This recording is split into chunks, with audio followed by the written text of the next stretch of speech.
Good morning, Southern California. I'm John Baldwin with John Hart Real Estate, and today is Halloween, October 31st, 2022.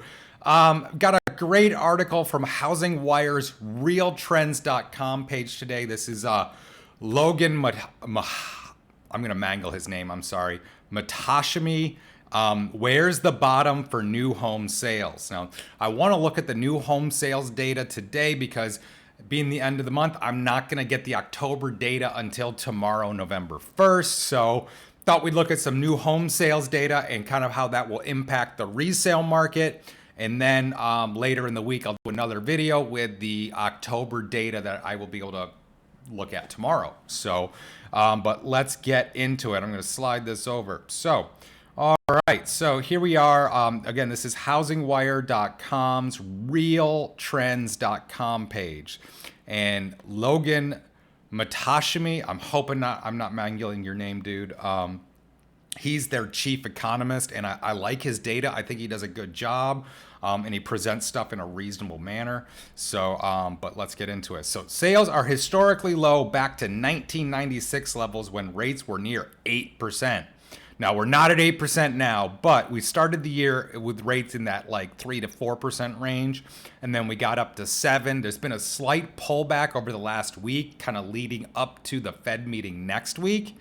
And we're expecting the Fed to raise rates again, another 75 basis points. So they built in a lot of this rate hike already, but we're seeing some of the volatility of the market right now as the lenders compete with each other in anticipation of what's going on with the Fed in this coming week. But again, we're expecting another 75 basis point rate hike.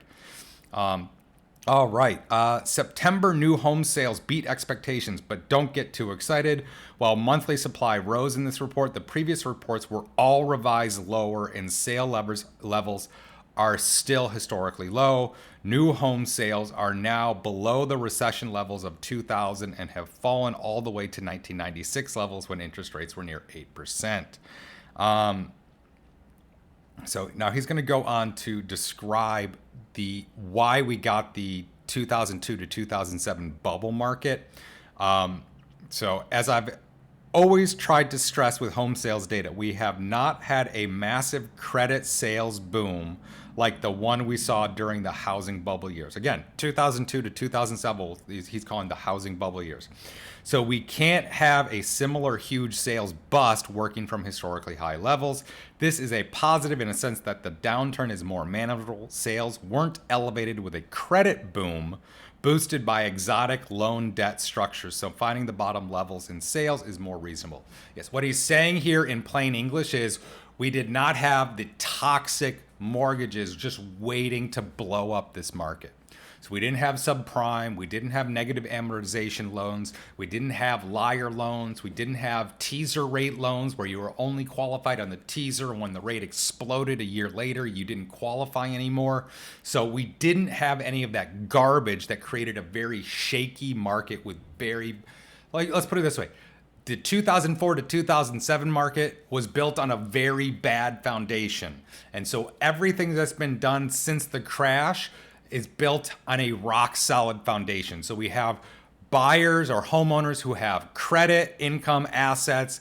These liar loans weren't happening.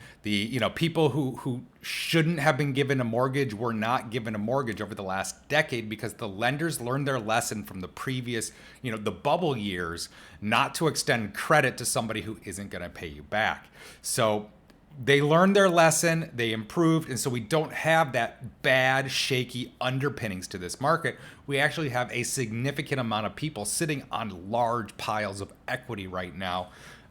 In a couple videos ago, I actually got the data where it said something like 54, we're only mortgaged at roughly half of the value of the real estate in the whole country right now. So that is really good we're not fully extended where, if something happens, people are going to be all of a sudden owing more on their house than they can get on the open market. We have people sitting on equity. So God forbid they lose their job tomorrow, they can sell and be in the black instead of having to sell and do a short sale or a foreclosure or something like that because they were in the red. So let's keep going. From Census, new home sales of new single-family houses in September 2022 were at a seasonally adjusted annual rate of 603,000, according to estimates released jointly today by the U.S. Census Bureau and the Department of Housing and Urban Development.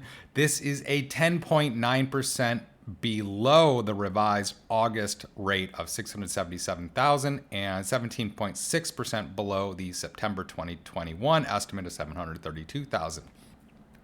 During the bubble years, new home sales, housing starts, and prices and credit demand boomed to an extreme level.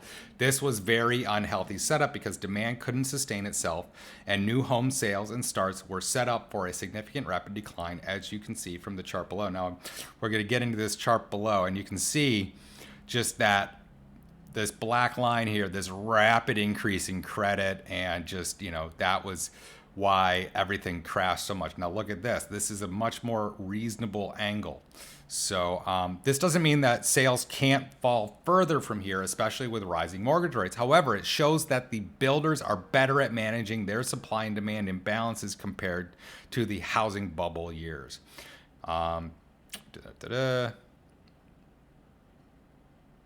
We saw some stabilization in the data when mortgage rates fell from 6.25 to 5%. However, we are dealing with a 7% mortgage rate. Monthly supply grew in this report, and this data line has always been crucial for my economic work over the last 10 years. Yes, this is why we always refer to inventory as the magic metric. That's why I talk about months of inventory so much, because it's all about the absorption rate. How many houses can we sell per month and how many are on the market? When the market crashed in 2008, we had literally 18 months of inventory, and we are still hovering in that like 3 to 4, maybe 4.5 months of supply right now. As I said, I won't get my data until tomorrow, and then we'll see what the month ended at as far as supply. My rule of thumb for anticipating builder behavior is based on the 3-month average of supply.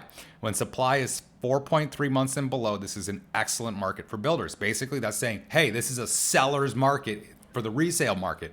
4.3 months is a seller's market.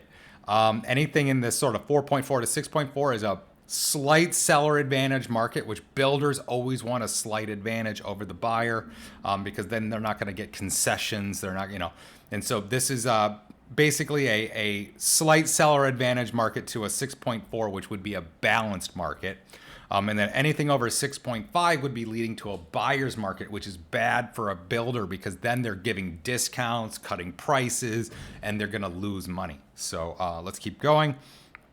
For sale inventory and months of supply, the seasonally adjusted estimate of new houses for sale at the end of September was 462,000. This represents a supply of 9.2 months at current sales rate. Remember, this is for construction, and not all of these are actually saleable right now. These are in the process of being built. They'll get to that a little later. So we are far from getting the new home sales sector out of a recession, as the monthly supply is at 9.2 months. This is a big difference from the existing home sales market. Again, this is where I work, in the existing home sales market, where supply has only been 3.2 months, even with the enormous demand this year. Yeah, we are just not seeing the inventories rise in the MLS, in the resale market, as much as they anticipated. Like, it's coming in about 15% below what they thought they would be getting as far as inventory this year in the MLS. So, and then here we are, the builder supply issue that I was talking about, where they kind of 1.1 months of supply is a finished product that they can sell right now. 6 months of supply is under construction, and 2.1 months of supply is in that, like, basically they bought the land, they may have like broken ground and got like foundations, but they're not even really building anything yet. So, and that's where you add all that up, and that's that 9.2% that's from above. So again, this is really good data, and you have to look at it in comparison to the resale market, because it's a very different animal. But when the builders pull back, it actually tightens supply for the resale market. So this is actually creates stability for the resale market, because we don't have a ton of new homes coming on the market to compete with us. So our prices should be a little more stable because we don't have a ton of new inventory coming online. Hope that makes sense. give me a call, 213-973-3777. Let's talk about the data. Let's talk about your housing strategy, because this is still a great time to put your house on the market. We're still selling.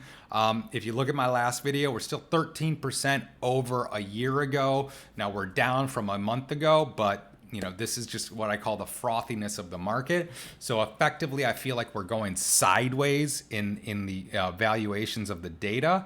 But this is still a great time to buy and sell. It's a great time to get into the market if you aren't in it yet, because prices are going to continue to rise. Interest rates are going to continue to rise, and the cost of waiting is real. When your interest rate jumps 1 point, you lose purchasing power, and that drops your price point down a bit. So the cost of waiting is real. I put together a video probably, a while ago now, about the cost of waiting. I'll probably include a little bit of that into the data that I'll pull together this week once I get my MLS data tomorrow. So I hope this helps. This was a lot of data to throw at you, and let's get your house sold.